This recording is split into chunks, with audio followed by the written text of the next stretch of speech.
Assalamualaikum warahmatullahi wabarakatuh. Salam sejahtera, salam rahayu sagung dumadi. Semoga bermanfaat dan menambah wawasan saudara semua.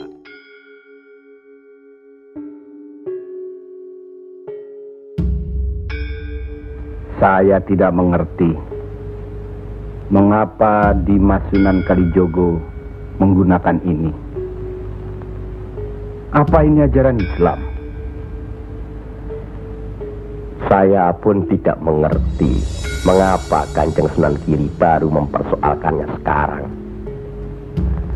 Justru pada saat memperingati 100 hari wafatnya Kanjeng Sunan Ampel. Kenapa tidak dulu-dulu? Ya, karena baru sekarang ini kita berkumpul tanpa ada orang lain di antara kita. Kenapa Dimas menggunakan kemenyan, bunga-bungaan, dan lain-lain ini? Bukankah Rasul menganjurkan agar kita selalu rapi, bersih, dan menggunakan wangi-wangian? Setiap sholat Jumat pun kita dianjurkan menggunakan wangi-wangian. Apakah sholat Jumat itu bukan ibadah? Tapi Sunan Kali membakarnya saat peringatan akan dimulai. Saat membaca doa. Sholat Jumat itu bukan hanya berdoa, tapi juga menghadap Allah. Dulu, kemenyan itu digunakan menyampaikan doa untuk nenek moyang lewat asapnya. Itu dulu. Tapi sekarang cukup dengan ini. Yang pasti, kemenyan itu tidak boleh. Adakah tertulis jelas nama kemenyan itu? Adakah penjelasan atau kejelasan mengenai jenis, bentuk, atau nama dari wangi-wangian itu?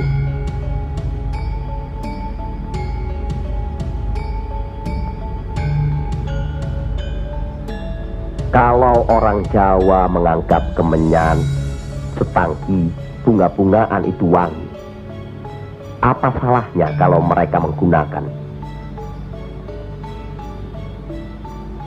Tapi Sunan Kali kan bisa melarangnya. Untuk apa melarangnya? Untuk apa kalau cuma membuat mereka tersinggung dan kemudian kita tidak berhasil mengislamkan mereka? Memang Sunan Kali lah yang selalu lain cara pendekatannya kepada rakyat. Tidak ada cara lain Kanjeng Sunan Giri selain mendekatkan hatinya, sentuh perasaannya, sesuaikan dengan kebiasaannya, yang kemudian setelah mereka merasa cocok, sesuai, lalu kita rubah sedikit demi sedikit.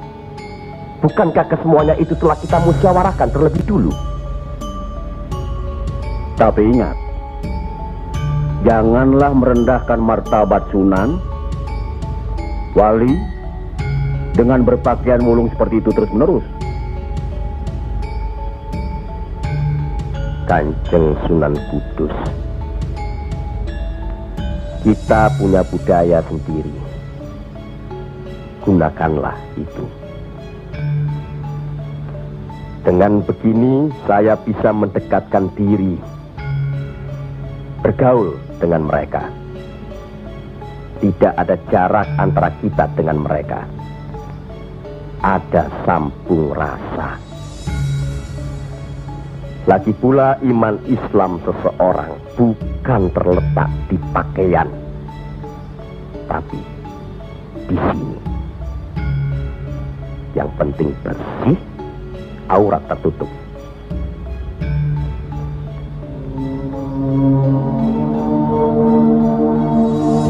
Hari ini, setan-setan sedang bertengger di dada sedulur-sedulur.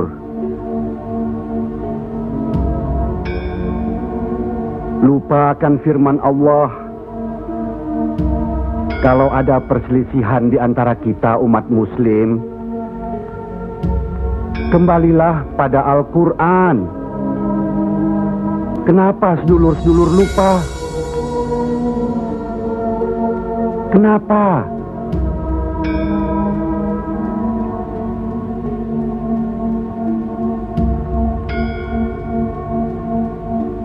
Kanjeng Sunan Giri, semestinya hal ini tidak boleh terjadi. Apalagi Kanjeng Sunan sebagai pimpinan kami di sini.